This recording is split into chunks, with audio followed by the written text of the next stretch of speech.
말씀 보겠습니다. 사도행전 6장 1절부터 7절까지 말씀입니다. 사도행전 6장 1절부터 7절까지 말씀 우리 다 찾으셔서 한 절씩 교독하고 마지막 절은 함께 읽겠습니다. 사도행전 6장 1절부터 7절까지 말씀입니다. 제가 먼저 읽습니다.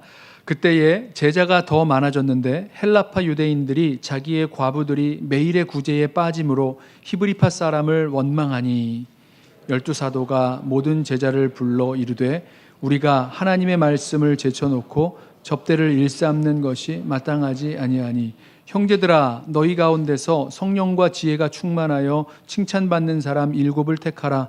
우리가 이 일을 그들에게 맡기고 우리는 오로지 기도하는 일과 말씀 사역에 힘쓰리라 하니 온 무리가 이 말을 기뻐하여 믿음과 성령이 충만한 사람 스데반과 빌립과 브로고로와 니가노르와 디몬과 바메나와 유대교에 입교했던 안디옥 사람 니골라를 택하여 사도들 앞에 세우니 사도들이 기도하고 그들에게 안수하니라. 함께 읽습니다.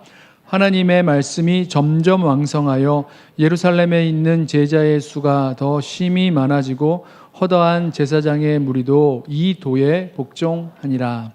아멘. 모든 교회에는 문제가 있습니다. 아시죠? 역사상 모든 교회에는 문제가 있었고 우리 교회를 포함해서 현존하는 지구상에 존재하는 모든 교회에는 문제없는 교회가 없습니다. 교회에 무슨 문제가 있으면 아주 큰일 났다고 생각하시는 분들이 있는데 진짜 문제는 교회에 문제가 있느냐 없느냐, 그러니까 없어야 된다는 뜻이 아니라 있느냐 없느냐 그 문제가 아니라 일어난 문제에 대해서 교회 안에 일어난 문제에 대해서 그 문제에 어떻게 반응하느냐, 어떻게 그 문제를 해결하느냐가 더 중요하다라고 생각을 합니다. 이 초대교회 예루살렘 교회에도 문제가 일어났습니다. 그동안 교회가 은혜 가운데 성장해 왔죠. 오순절 성령 강림 이후에 사도들이 부활하신 예수를 증언함으로 복음을 증거하고 또 사도들을 통해서 많은 기적과 능력이 나타났어요. 성도들이 자기 소유를 팔아서 자기 것이라고 하지 아니하고 성도들과 함께 나누고 베풀며 가난한 자들을 도우니까 백성의 많은 칭송을 받았습니다. 교회가 핍박을 받기도 했지만 그 속에서도 계속 복음을 전하였기 때문에 예수 믿게 된 사람들이 지속적으로 늘어났습니다. 그런데 이 교회의 그 많아진 숫자가 문제를 일으켰습니다. 오늘 본문의 1절 말씀을 보세요. 그때에 제자가 더 많아졌는데 기억하실 거예요. 예루살렘 교회가 오순절 성령 강림을 시작으로 시작됐을 때 12사도와 120문도가 있었습니다. 그런데 사도행전 2장에서 3,000명이 예수 믿고 돌아오고 4장에서 5,000명이 예수 믿고 돌아왔어요. 계속해서 더 많은 사람이 예수를 믿으니까 예루살렘 교회가 아주 짧은 시간에 아주 폭발적으로 늘어나게 된 거죠. 자, 이렇게 교회가 양적으로 성장하는 거 좋은 일인데요. 바로 여기에서 문제가 생겼다는 거죠. 1절 헬라파 유대인들이 자기의 과부들이 매일의 구제에 빠짐으로 히브리파 사람을 원망하니 예루살렘 교회 성도들이 자신의 소유를 팔아서 사도들의 발 앞에 두었다라고 말씀했던 것 기억하시죠? 사도들은 그렇게 성도들이 가져온 재물을 가지고 가난한 성도들의 필요를 따라서 나누어 주는 사역을 감당했습니다.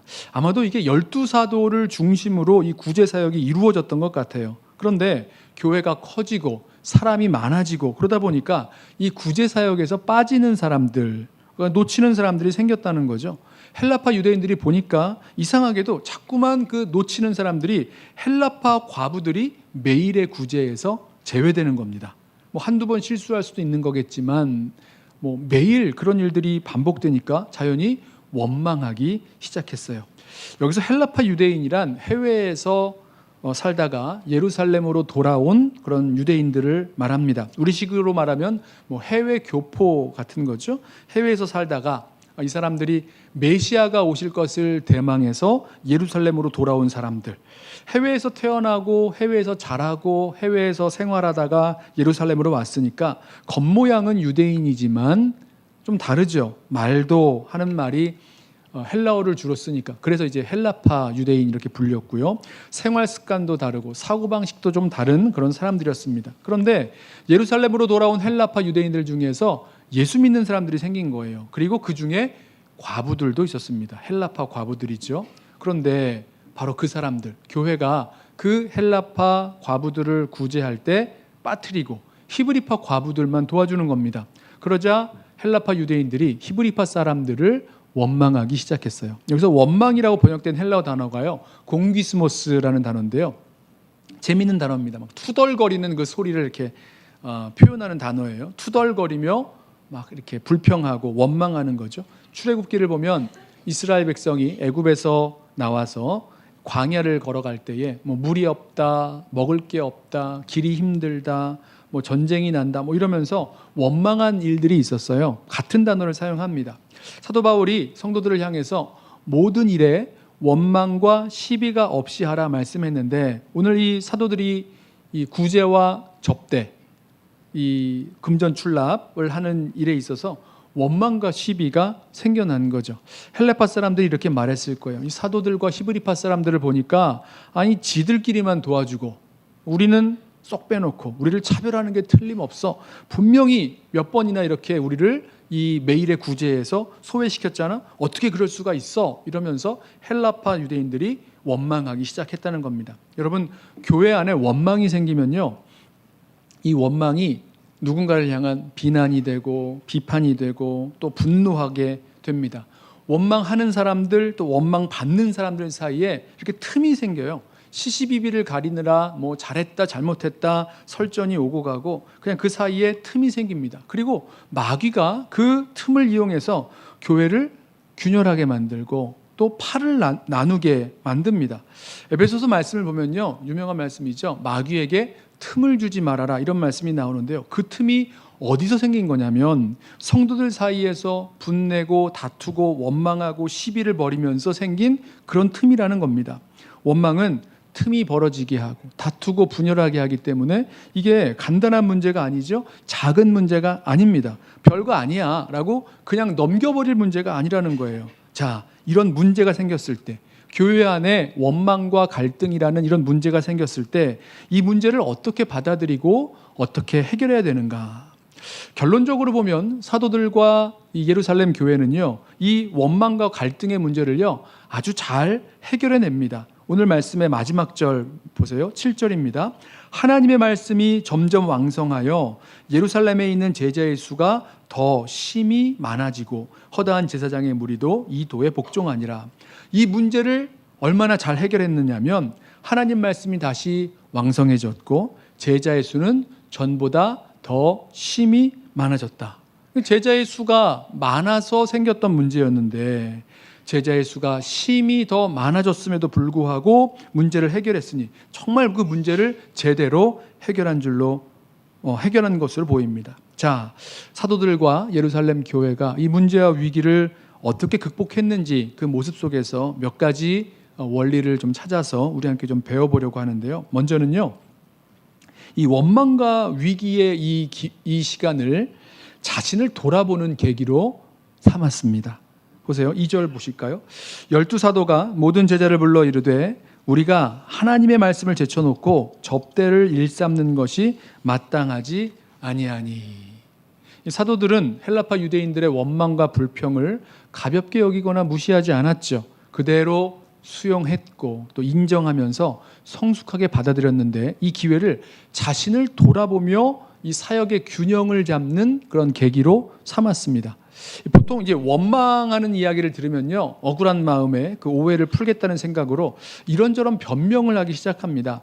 나는 그런 원망받을 만한 일을 하지 않았다, 뭐 오해다, 뭐 책임을 누군가에게 좀 회피하기도 하고 누가 잘못했는지 뭐 진실 규명을 해서 잘잘못을 따지기도 하고 그러면서 누군가를 또 비난하게 되고 이런 일들이 벌어지죠. 그 에덴 동산에서 그 선악과 따먹었던 아담과 하와가 서로를 이렇게 책임을 돌렸던 거 기억하시죠? 아담은 아내 하와 때문에 선악과 먹었다 그럽니다. 하와는 또 뱀이 자기를 유혹했기 때문에 선악과를 먹었다 그럽니다. 핑계죠. 아담이 아내를 향해서 핑계를 대고, 그럴 때 보면 슬쩍 하나님의 이름도 집어넣어요. 하나님이 나에게 준 여자로 말미암아 내가 그 선악과를 먹게 되었다. 이런 식으로 변명하고 핑계를 대고 책임을 넘깁니다. 만약에요, 오늘 이 원망의 소리를 듣고 있었던 사도들이 이 아담과 하와와 같이 반응했다고 생각해 보세요. 어떻게 대답을 했을까요? 아주 많은 얘기를 할 수 있죠. 우선 사도들은요, 이게 그렇게 된 게 아니라고 변명할 만 했을 겁니다. 우리가 무슨 헬라파 과부들을 구제해서 제외시키려고 했던 거 아니고, 사람이 너무 많아지고 일이 너무 많아지다 보니까 시간도 없었고, 또 새로 오시는 분들 알지도 잘 못했고 말도 잘 안 통했고, 얼마 전에 구제받으실 분들 명단을 작성을 했는데 거기에서 뭔가 착오가 생길 것 같기도 하고 뭐 이러면서 변명하고 회피할 수 있는 그런 일들이 있었을 것입니다. 그때 구제 받으실 분들 보고하라고 했는데 제때 보고가 안 된 것 같습니다. 누구한테 보고를 하셨죠? 나한테 알려줬나요? 누구한테 알려준 거죠? 알려준 거 맞냐? 보고한 거 맞냐? 뭐 이러면서 삼자대면 하자 그러고 이러면서 얘기가 더 길어질 수도 있겠죠? 아니면 대체 누가 그런 소리를 하는 거냐고. 이 사람들이 감사할 줄을 모른다고. 구제를 받았으면 감사해야지. 그거 한두 번 빠졌다고 이렇게 불평하면 되냐고. 그리고 좋게 말해야지 왜 그렇게 불평하냐고 막 이러면서 비난하지도 않았습니다. 이거 누가 빠뜨렸냐? 담당자 누구였냐? 누구 잘못이냐? 책임 추궁도 안 하는 거예요. 여기 헬라파 유대인의 구제를 감당했던 사도 누구야? 세리 마태가 이 사역을 감당했는지, 꼼꼼한 도마가 이 사역을 감당했는지 잘 모르겠는데 대체 누구야? 책임 추궁하면서 원망하고 서로를 또다시 원망하고 책임 추궁하지 않았어요. 이렇게 불평해야 될 거면 더 이상 구제 사역은 안 한다고 이렇게 내팽개치지도 않았습니다. 자, 여러분 이런 식으로 생각하면요, 할 말이 얼마나 많습니까? 이 불평하는 사람들을 향해서 얼마나 많은 얘기들을 할 수 있겠어요? 근데 사도들은 이 문제를 그렇게 대하지 않았고요. 성도들을 불러다가, 모든 제자들을 불러다 놓고 하는 말이, 들어보세요. 우리가 하나님의 말씀을 제쳐놓고 접대를 일삼는 것이 마땅치 아니하다. 이렇게 말합니다. 보세요. 자신들이 지금까지 해온, 그리고 지금 하고 있는 그 사역들을, 잘못한 일들을 찾아봤다는 거예요. 발견했다는 거죠. 원망의 소리를 들을 때 자신을 돌아보는 기회로 삼았습니다.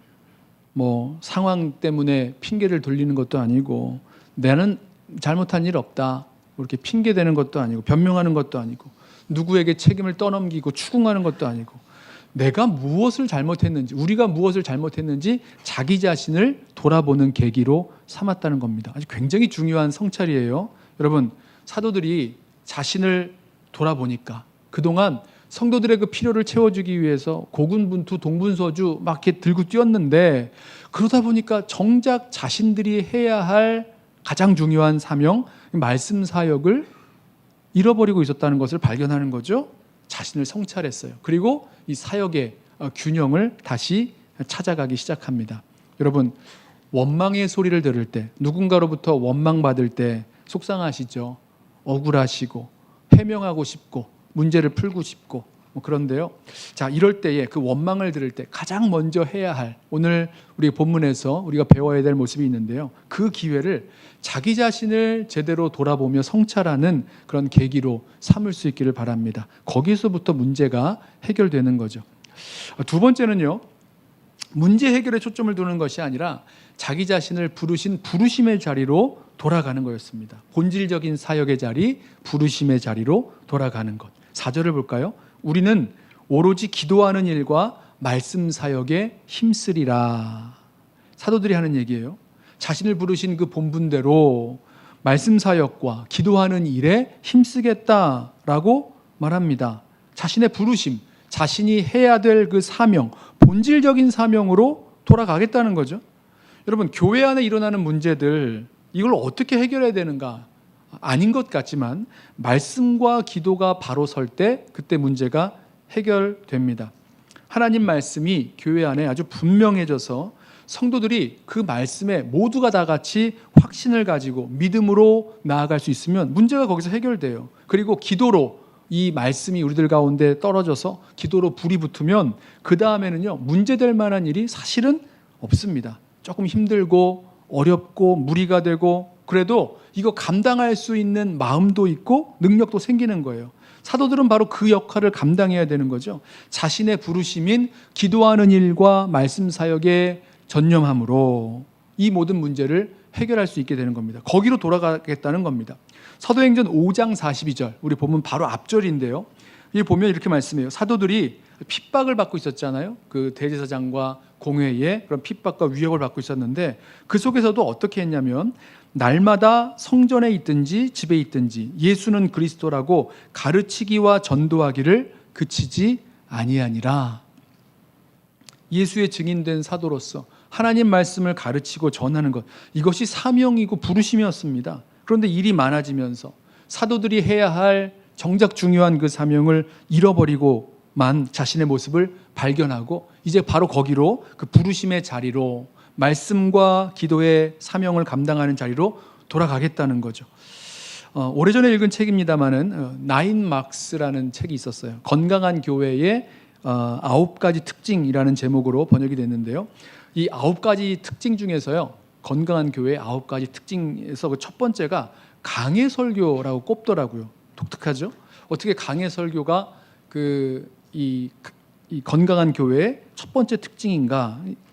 어떤 강해 설교라는 그 설교의 어떤 형식이나 어떤 방법 때문에 첫 번째 특징이 된 것이 아니라 바로 하나님 말씀에서 교회의 모든 것이 나오기 때문에 이 강해 설교가 첫 번째 특징이 된다. 이렇게 설명을 하더라고요. 교회의 비전, 교회의 사명, 사역의 원리, 사역의 방향, 능력, 열정, 교회가 움직여 나가는 모든 것, 이게 어디서 나오느냐? 하나님의 말씀에서 나오는 것이다. 그렇기 때문에 이 하나님 말씀이 가장 중요한 위치를 차지한다. 이렇게 설명을 했어요. 교회가 어떤 문제가 생기고 그 안에서 어떤 문제의 해결책을 찾게 될 때 사람이 100명이면, 교회 성도가 100명이면 100가지의 서로 다른 의견이 있는 것으로 보시면 됩니다. 그리고 그 100가지의 의견이요, 다 하나가 되기가 어려워요. 다 좋은 말이고 일리가 다 있습니다. 그런데 다 달라요. 100가지가 다 있는 겁니다. 어떻게 이 서로 다른 방법과 의견과 이 뜻이 하나로 이렇게 정렬될 수 있는가? 무엇이죠? 기준이 필요해요. 기준 무엇입니까? 하나님 말씀입니다. 하나님 말씀이 제대로 선포되고 그 말씀이 우리 모든 성도들의 마음을 감동하고 그 말씀과 하나님의 뜻에 하나가 되면 모든 뜻이 하나로 정렬이 되는 거죠. 자, 이 문제에 대해서, 이 어려움에 대해서 하나님께서 뭐라고 말씀하시는지 구하면서 말씀을 통해서 읽고 묵상하고 연구하면서 그 안에서 교회 공동체에게 주시는 하나님의 그 말씀을 함께 구할 때에 거기서 교회는 하나가 되고 방향을 찾고 힘을 얻고 나아가는 거죠. 한 방향으로 모든 성도가, 모든 교회가 순종하며 나아갈 수 있게 되는 겁니다. 그렇게 되면 문제 해결은 자연히 따라오는 거죠. 어떤 방법에 있어서의 문제가 아니고요. 어떤 상황의 어려움이 문제가 아니고요. 뭐 능력이 부족해서 문제가 아니고, 문제는 다른 것이 아니라 교회 공동체 안에, 우리 안에 말씀과 기도로 주님의 그 뜻이 분명하게 있지 못한 것, 이것이 문제가 되는 것입니다. 그런 의미에서 사도들이 기도하는 일과 말씀 사역에 전념하겠다고 말씀하는 겁니다. 뭐 교회 공동체만이 아니죠. 우리 성도들 개인에게 있어서도 그 개인의 삶의 문제도 말씀과 기도의 자리를 찾아가면 거기서부터 문제가 해결됩니다. 사단이요, 저와 여러분들을요, 어떤 일하는 데 있어서는 상당히 이렇게 허용을 합니다. 사단 나름대로 놔줍니다. 교회 사역도 해도 아무 말 하지 않고, 봉사하는 것도 괜찮고, 직분도 받고 다 일하게 만듭니다. 그러다 보면 바쁘고 피곤하고 시간 없고 귀찮고 이러면서 말씀과 기도 생활에 집중하지 못하게 되게 만들어요. 처음에는 큰 문제가 없죠. 그러다가 어떤 문제가 생기면, 또 시험이 닥치면, 그럼 그때부터 무너지기 시작합니다. 시험도 들고요, 번아웃도 오고요, 어려운 문제가 닥치면 이걸 대체 어떻게 하나님 뜻 따라 살아나가야 될지 방향을 잡을 수가 없으니까 결국은 거기서 그냥 무너지고 말게 되는 거죠. 그래서요, 저와 여러분이 기도와 말씀의 우선순위를 두었을 때, 그때 개인이든 교회 공동체든 하나님 말씀이 우리 안에 분명히 거할 때 그때 모든 문제가 해결되기 시작된다는 것 우리 기억하시기 바랍니다. 한 가지 더 여기서 이제 기도하는 일이라고 했는데요. 이 기도가 단순히 개인적인 영성을 추구하는 그런 개인 경건의 시간으로서의 기도라기보다는요. 교회 공동체를 위한 중보기도, 또 교회 공동체 가운데 하나님이 무슨 말씀을 하시는지, 하나님의 뜻이 무엇인지를 구하는 그런 공동체를 위한 그런 기도를 말합니다. 초대교회의 지도자들이 감당해야 될 그 역할이 바로 말씀 선포뿐만 아니라 기도의 그 사역을, 기도의 일을 감당하는 것임을 보여주죠. 기도하는 일과 또 말씀 사역을 이 사도들에게 맡기셨으니까 사도들은 나에게 맡겨주신 그 사명의 자리로 돌아가겠다는 겁니다. 그렇게 사도들이 말씀과 기도라는 이 자리를, 제자리를 찾으면 다른 것들도요, 그때부터 다 자기 자리를 찾기 시작합니다. 거기로 돌아가는 거예요. 부르심으로, 가장 본질적인 사역으로. 우리 지난주 백투스쿨 특별 새벽기도의 주제죠. Back to Basics. 기본으로 돌아가는 겁니다. Ad Pontes. 원천으로 돌아가는 겁니다. 그럼 거기에서부터 문제가 해결되기 시작하는 거죠.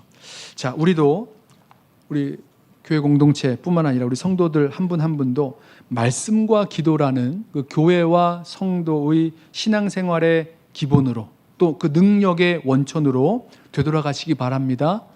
거기서부터 문제가 해결되고요. 다른 모든 것이 제자리를 찾게 될 것입니다. 이런 일 저런 일 하다가 바쁘고 피곤하고 분주해져서 분명히 그러면 기도의 자리를 잃어버려요. 또 말씀의 자리를 잃어버립니다. 그러면 모두 말씀과 기도의 자리로 돌아갈 수 있기를 바랍니다. 시간을 확보할 수 있기를 바랍니다. 이제 부흥사경에 끝나고 나면 우리 새가족반부터 시작해서 뭐 여러 양육과 훈련 또 뭐 중보기도 학교 뭐 이런 것들이 이제 우리 가운데 시작되는데요. 그때 기억하셔서 바로 여기에서 우리가 이 말씀과 기도의 자리를 좀 찾고 좀 돌아갈 수 있는 그런 시간 가지시기를 바랍니다. 자, 세 번째로 문제를 해결할 수 있는 사람을 세웁니다. 그리고 그들에게 맡기는 거죠. 3절 보실까요? 형제들아, 너희 가운데서 성령과 지혜가 충만하여 칭찬받는 사람 7을 택하라. 우리가 이 일을 그들에게 맡기고. 자, 사도들이 어떻게 하냐면 이 사람을 세워서 문제가 생겼던 그 구제 사역을 감당시킵니다.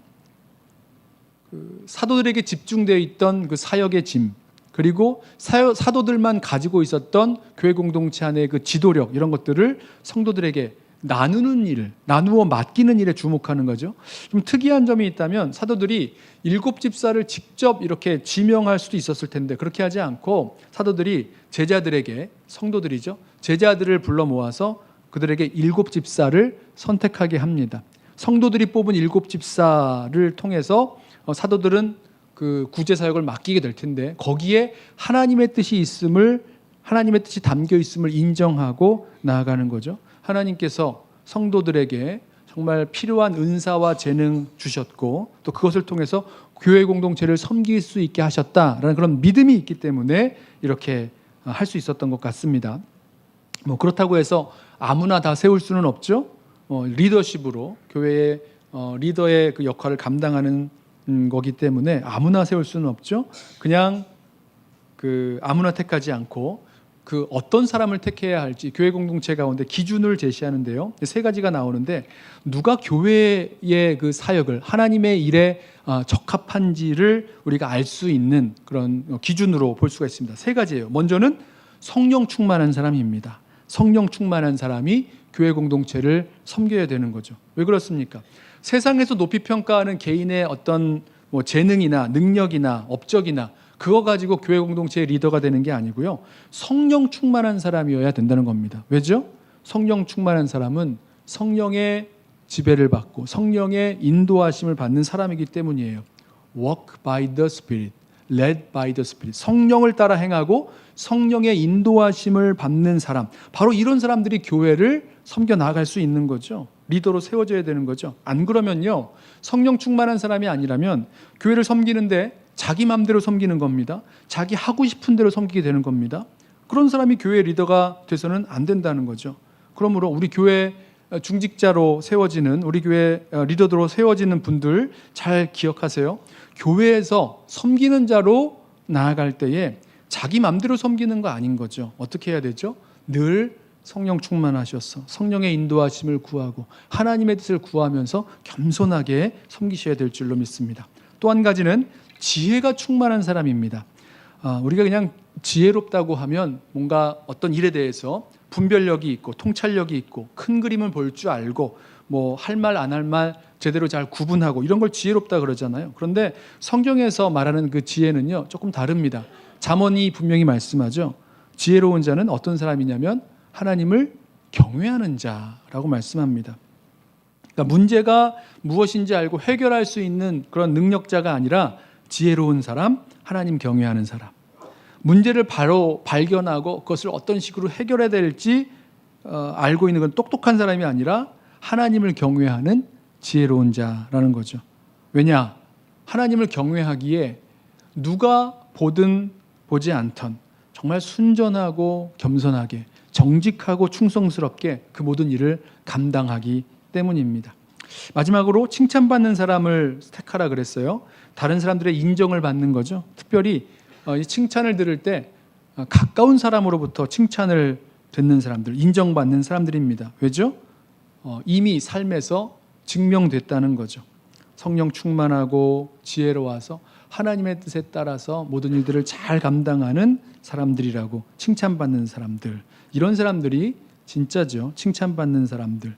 정말 자기가 자기를 칭찬하는 게 아니라 다른 사람의 칭찬을 받는 사람들. 자, 제자들은요, 이 사도들의 말을 듣고 기뻐하면서 그 제시된 기준을 따라서 7명의 사람을 선출합니다. 5절 보실까요? 온 무리가 이 말을 기뻐하여 믿음과 성령이 충만한 사람 스데반과 빌립과 브로고로와 니가노르와 디몬과 바메나와 유대교에 입교했던 안디옥 사람 니골라를 택하여 사도들 앞에 세우니 사도들이 기도하고 그들에게 안수하니라. 자, 이 5절에 나오는 7명의 사람을 흔히 일곱 집사라고 부르는데 오늘 본문에는 집사라는 말은 안 나옵니다. 하지만 이들이 집사인 건 맞아요. 왜냐하면 섬기는 목적을 위해서 택했고 나중에 보면 이들을 집사라고 부릅니다. 성도들이 선택했고 사도들이 안수하여 7집사를 세웠습니다. 근데 이 7사람의 이름을 보면 우리는 잘 느끼지 못하지만 이름이 다 헬라식 이름으로 되어 있어요. 우리식으로 하면 이름이 철수, 영희 이런 이름이 아니라 뭐 데니얼, 데이빗, 제이콥 이런 이름으로 다 되어 있는 겁니다. 그러니까 전원이 헬라파 유대인으로 7집사가 뽑혔어요. 초대교회의 다수는 히브리파 사람들이 다수였을 텐데, 그러니까 히브리파 유대인들이 초대교회의 절대 다수였을 텐데 이 구제를 담당한 7집사는요 모두가 다 헬라파 유대인들이 뽑히는 거죠. 그들을 선택하고 세웠다는 거죠. 왜냐? 이 구제에서 제외됐던 그 헬라파 과부들을 가장 잘 섬길 수 있는 사람들을 세울 때에 이 7집사를 세운 것입니다. 지금 사도들이 잘 해내지 못한 일이 있죠.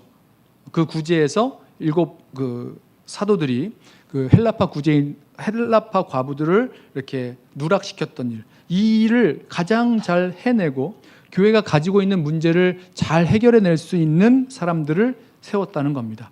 그리고 결과적으로는 교회와 공동체가 이 원망과 갈등의 문제를 잘 해결하게 되죠. 7절 하나님의 말씀이 점점 왕성하여 예루살렘에 있는 제자의 수가 더 심히 많아지고 허다한 제사장의 무리도 이 도에 복종하니라.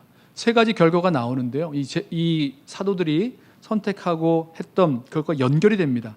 하나님 말씀이 점점 왕성하여졌다. 그러니까 재정 문제, 구제의 문제는 7집사들이 감당하고 사도들이 자신의 부르심을 따라서 말씀과 기도에 전념을 하니까 하나님의 말씀이 교회 안에서는 아주 풍성하게 강력하게 가르쳐졌고 교회 밖으로는 강력하게 증거하며 선포할 수 있었다는 거죠. 점점 하나님의 말씀이 왕성해졌어요. 또 한 가지 제자의 수가 더 심히 많아졌다. 그러니까 7집사가 자신에게 맡겨진 그 구제의 사역, 재정 출납의 사역 잘 감당하니까 제자의 수가 많아서 생겨났던 그 모든 문제들이 해결이 되는 겁니다. 이전보다 더 심히 제자의 수가 많아질 수 있었던 것이 가능하게 된 거죠. 그리고 생각지 못한 사람들이 예수를 믿는데요. 바로 제사장들이 예수를 믿게 되었습니다. 왜죠? 그들이 이 제사장들이 예수를 사실은 예수 믿는 사람들 핍박하던 사람들이었는데 상상하지 못한 예상치 못한 사람들이 주님께로 돌아오는 그 열매까지 맺히게 되었다는 거죠. 자, 말씀을 좀 정리해 보겠는데요. 여러분, 저와 여러분들의 삶에서 또 교회 공동체 안에서 원망 들을 만한 일들이 생겼을 때에 또 문제가 생겼을 때 그때 뭐 변명하거나 회피하거나 책임을 떠넘기거나 추궁하거나 이럴 필요가 없습니다. 바로 그 시간을 이 문제의 시간과 기회를 자기 자신을 살펴보는 그런 계기로 삼으십시오. 거기에서 문제의 근본적인 원인을 발견하게 될 것이고요. 내가 해결할 수 있는, 내가 해결해야 할 그런 근본적인 문제의 원인을 발견하기 시작할 것입니다. 그리고 또 한 가지, 자신의 부르심으로 우리에게 맡겨주신 그런 본질적인 사역으로 돌아가는 겁니다. 특별히 우리 모두는 우리가 잃어버리고 있는지 모르는 이 말씀과 기도의 자리를 회복하고 바로 거기로 나아가야 되는 거죠. 그러면 거기에서 다른 모든 것들이 제 자리를 찾게 될 것이고 문제도 해결되기 시작할 것입니다. 마지막으로 나 대신에 그 일을 감당할 만한 일들을 감당할 만한 사람을 세우는 겁니다. 성령과 지혜가 충만한 사람, 또 칭찬 듣는 사람 세우는 겁니다. 그러면 나보다도 우리보다도 더 그 일을, 그 사역을 더 잘 감당하게 될 것입니다. 모든 성도들이 자기에게 주신 그 은사와 재능을 따라 교회 공동체를 힘써 섬기며 나아가는 그런 공동체가 될 것이죠. 자, 부르심을 따라 사도들은 자신의 기도하는 일과 말씀 사역에 전념했고 7 집사는 그 재정과 구제하는 일들을 잘 섬겼을 때에 하나님의 말씀은 흥왕케 되고 교회는 부흥케 되고 생각지 못한 사람들까지도 주님께로 돌아오는 그런 구원의 역사가 벌어졌습니다. 여러분, 저와 여러분들 가운데 또 교회 공동체 가운데 원망 들을 만한 일 아니면 어떤 문제가 생겼을 때 그 문제를 잘 극복하고 이겨내서 다시 부흥하고 일어날 수 있는 또 주님의 말씀이 흥왕케 되는 그 역사가 저와 여러분 가운데 또 달라스 연합교회 가운데 있기를 주님의 이름으로 부탁하며 축원합니다. 기도하겠습니다.